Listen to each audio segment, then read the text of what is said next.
really appreciative of you being here. And then when I find out that you and I share a love of the New York Yankees of pinstripes. Oh, my goodness. Take me back to my childhood. That's it, pretty much? Is that your team, the Yankees? That's my team. That's my team. Since the age of probably about 8 years old, I went to the older Yankee Stadium. Of course, the great Yankee Stadium. The great Yankee Stadium. What a theater. What a theater. Great ballpark. Really great ballpark. Where'd you normally sit in the stands? I normally sat, somewhere right behind home plate or off to the right. Went with a dear friend, Alan Macmillan, who was a friend of my mom's, a press guy, could never afford a ticket. He always bought us on glove day or bat day.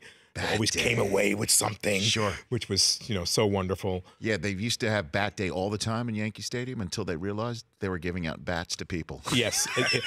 and if the Red Sox were there, you'd have like a little bat fight. So suddenly they became like mini bat day. That's right. They did the small ones, the little small ones. But they used to give out like real pieces of lumber, man. Yes, they did. Yes, they did. Way back when I was a kid, they did, and it was always great to get those. Yeah. And I love wooden bats, and it makes me think a lot about a couple of things. One, back in my day, we had Thurman Munson as a catcher for the Yankees, who, to me, he's the reason why I became a catcher in Little League, because I loved his aggressiveness, his arm. I loved the fact that he could hit. The captain. He was the captain. He was the man. The man.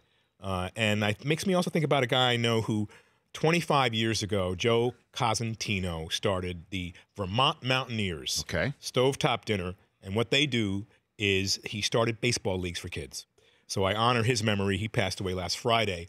And they do a dinner every year, and they give away bats to young people, wooden bats, so they can start to feel how that wooden bat might feel in their league. And most of these young people who are in this league go on to the majors. No kidding. Yep.